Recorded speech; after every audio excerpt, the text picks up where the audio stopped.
have remarks from the students themselves for the undergraduate class and for the graduate class. We have a representative student that will be giving remarks for their classmates.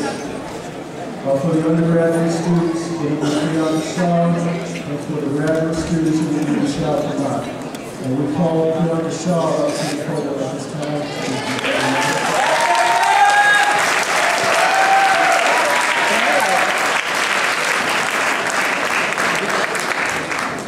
I just want to say that having worked with Priyanka over the time that she's been here has been a real pleasure.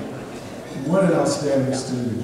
I mean, there's times it's kind of amazing actually. She sat in my room in my office in front of me and asked me, Dr. Allen, what should I do? And I sat there and looked at a transcript that was almost perfect and said, anything you want to do. And I hope that whatever she does following Dr. Caruso's advice will be her path and one of enjoyment for herself.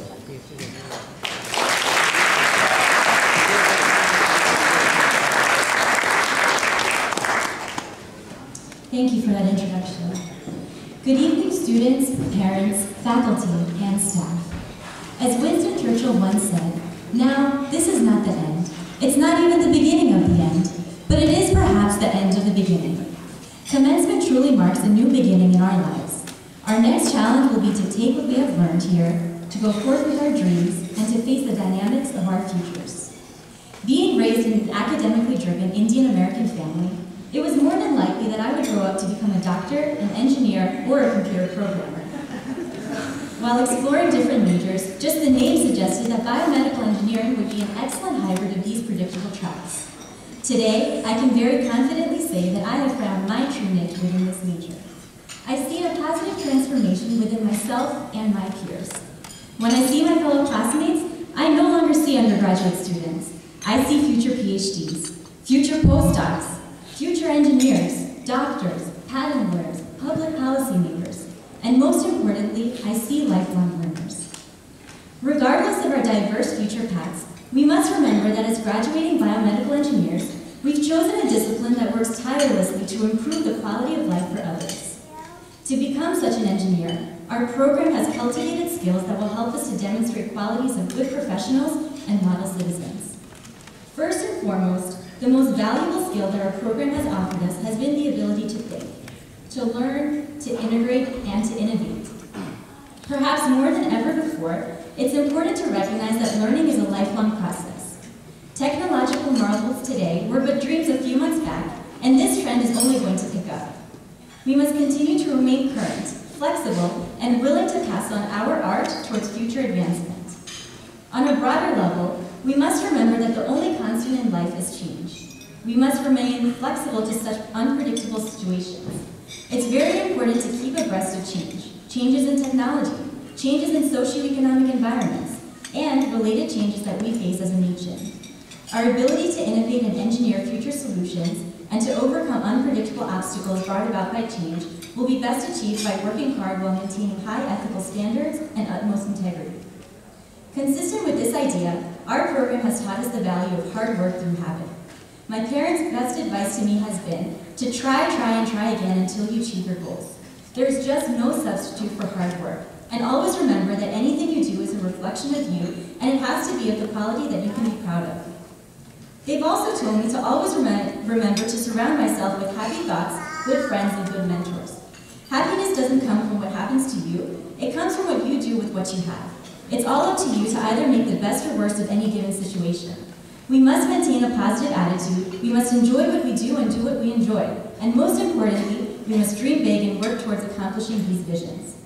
Finally, our program advocates service. Give the world the best you have, and the best will come back to you. Every day you can learn something more about who you are and all the potential that's hidden inside you. Every day you can choose to become more than you have been. And every day think about how you can contribute back to society. May it be by volunteering, may it be by just mentoring a friend or sibling, or may it be by just offering some help to a total stranger. Always think about giving something back to our society. Armed with these values as a class, we are special, and in fact we are unique. In fact, 40% of our classmates have a GPA of 3.6 or higher. 24 of us will be receiving a dual BSMS degree. Our international student body includes students from countries including India, Malaysia, Russia, Turkey, Vietnam, Zimbabwe, and Peru. However, we all share certain undeniable similarities and experiences. I now present the top 10 signs you're a Drexel Biomedical Engineering student. Reason 10. You've survived TDEC, senior design, and countless biology and engineering classes from every department in between. Number 9. Your friends outside your major can't figure out what you actually study or what you can actually do with your major. Number 8. You couldn't figure out which classes to take because you couldn't figure out which course template to follow.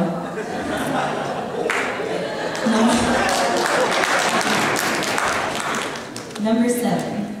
Your email inbox is flooded with thousands of email reminders on upcoming seminars, conferences, and opportunities for Dr. Biomed.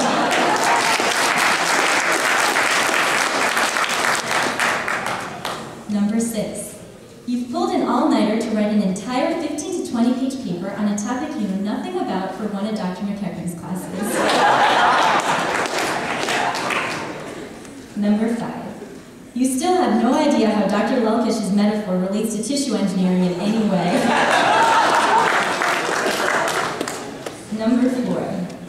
On senior design, you wrote a draft for your rough draft, a rough draft for your final draft, followed by another rough draft for your previous final draft, all in preparation for your final draft.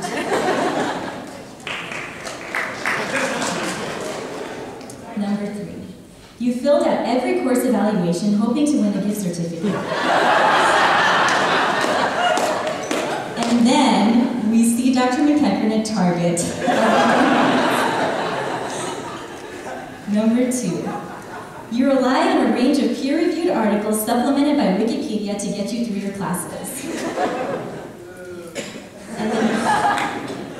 And the number one sign you're a Drexel Biomedical Engineering student. Like platelets, your classmates aggregate.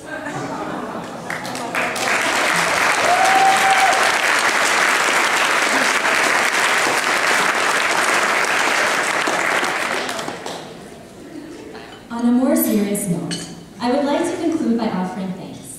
Thanks to great classmates, to great parents, to great faculty, to great professors, and even better mentors. To my classmates, we made it. When compared to students in other majors, I find our bond to be the strongest. It's been a real pleasure to have you all as colleagues, as classmates, and as true friends, and I really wish you all the best success. To my parents, you have shaped me into the person I am today, and your encouragement and guidance is the sole reason that I stand here at this moment. Today, we celebrate all parents, and we thank you.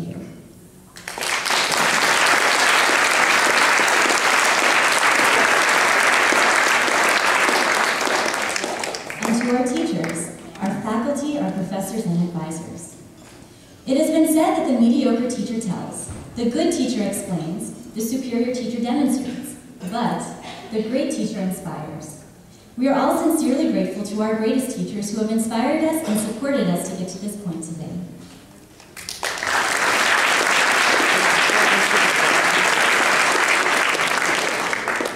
And finally, we offer thanks to someone who can't join us here, but is definitely watching from above, Dr. Commencement. Drexel's success is truly a tribute to Dr. Papadakis' leadership, positive outlook, and dedication to our university. During his 13 years in office, Drexel has established a College of Medicine, a College of Nursing, a law school, and a West Coast campus. In fact, the U.S. News and World Report ranked Drexel as one of the top 10 up-and-coming schools for its demonstration of the most promising and innovative changes in academics, faculty, students, campus, and facilities. The value of our degree is on the rise, and I hope that we continue to fulfill Taki's legacy. Thank you, and please join me in congratulating the undergraduate class of 2009.